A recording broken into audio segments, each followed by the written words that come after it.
When you're about to record into your DAW, there's a number of things you want to get in place before you start recording. And I'd like to give you a short checklist of things to remember before you start recording onto an audio track. The first thing you'll do is create the necessary track. And you want to be careful if you create a mono or stereo track. And remember, the mono or stereo designation is really talking about the input of the track. The output of the track is pretty much always going to be stereo, in that you have a pan knob that can put it in the left or right channel. But the input makes a really big difference. If I'm recording with a single microphone or a single pickup, we want to make sure we create a mono track. If you were to record into a stereo track, that signal will go into the left speaker, and it's very hard to get it centered again. So make a mono track most of the time. If you're making a stereo track, that would be for maybe a synthesizer that's a stereo output, but most of the time when you're recording audio is going to be a mono track. You make your track and then name it. Every time you record, the file that's created is named by the name of that track. And if you don't name your tracks, you'll end up with this huge folder full of names like Audio 1-1, Audio 1-2, which really isn't that helpful. If things are named properly, you'll much better be able to, say, organize your files and possibly recover from a crash. So you want to name things very carefully. The next thing you want to do is set your levels, and we talked about the level setting procedure in a previous week. Just review that and make sure you do all that in the proper order. Remember, turn down your gain, plug in the instrument, turn on phantom power, check your settings. Those are the usual level setting procedure. Then you'll want to record enable the track, but be careful. When you hit that record enable button, it's going to turn on input monitoring, which means the input of the track will be sent directly to the output right when you hit that button.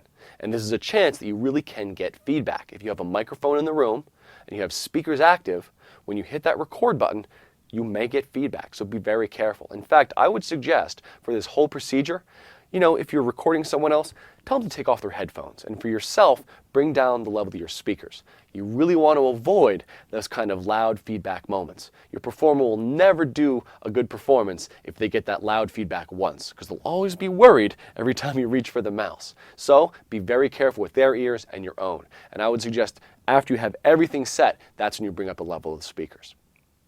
After you've record enabled the track, you're going to want to turn on the click and count off. It's really important to have a click in the speakers so the player can be in time, and you want to have that count off ahead of time. So something to figure out in your DAW, just exactly how to turn those on. Once you have those configured, you have the track record enabled, you've checked your levels, it's time to record.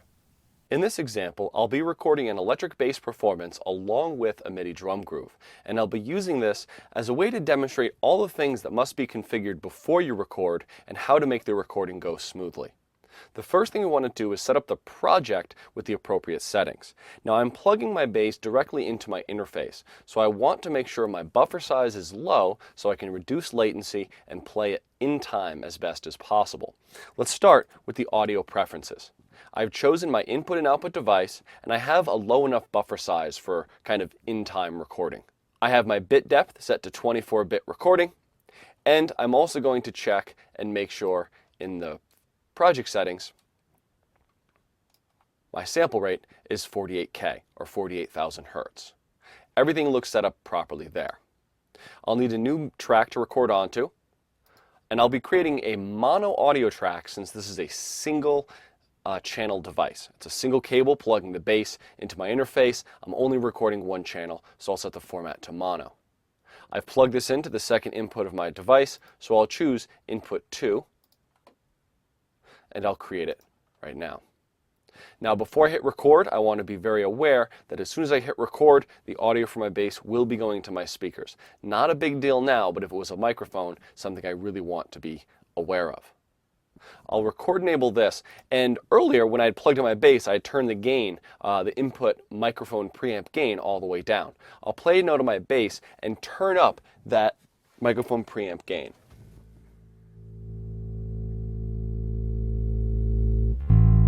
And we're starting to see some good levels there.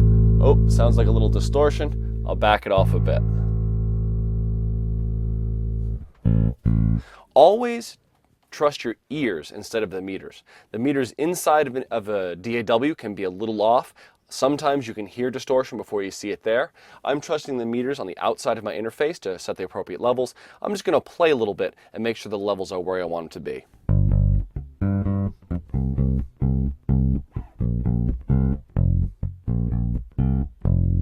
And I'm hitting about 3/4 of the way up on my external meters. I'm kind of in the yellow, which is perfect. It seems like I'm ready to record. I'll make sure my click is on and my track is record enabled. Oh, remember, we always have to name our track first. Double click, I'll call this eBass, and I'm ready to go. That way the audio files that are created when I record will be named well. Let's try it out.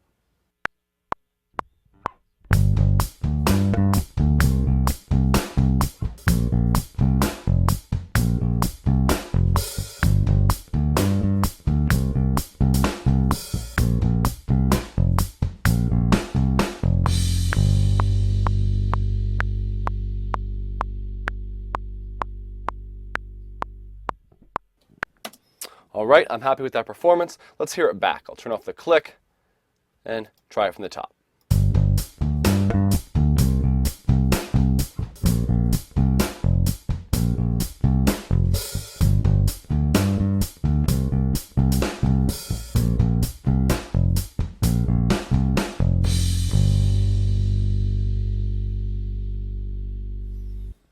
It's pretty good, but there are some slight things in there I don't love. So what I'll do is duplicate the track.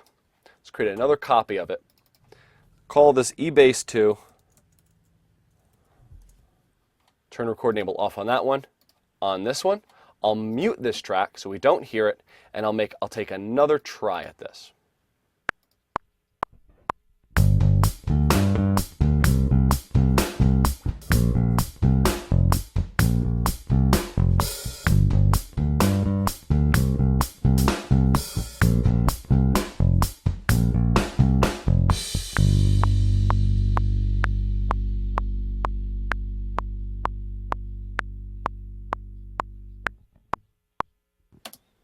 This way, I can edit between them and choose the best one I want down the road. Now that I've done some recording, I'd like you to see what was created in the hard drive. This is the project folder. We have the Coursera recording example, a session file, that's the logic file. I have an undo folder that includes some data from before the video. I had tried some things and undone that, so we have some undo data there. And I have an audio files folder that includes all the recordings as separate audio files. You see I have an eBass track, and I have an eBass 1 and 2 recording, and I have an eBass 2 track, and I have eBass 2 recording number 1. If I was to record again right now, let's just try it from this point on.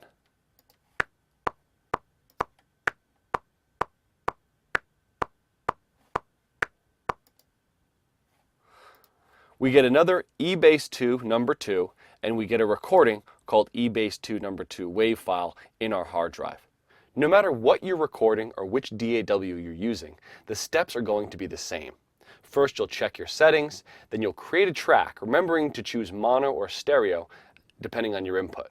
You'll have to name the track, record enable the track, set your levels using the microphone preamp, enable your click and count off, and then hit record. If you don't know how to do those steps in your DAW, I'd like you to take a moment to go to your program and figure it out now. If you're having trouble figuring this out on your own, please go to the forums and ask there. I'm sure there's someone here that has experience enough to help you through setting up recording in your DAW.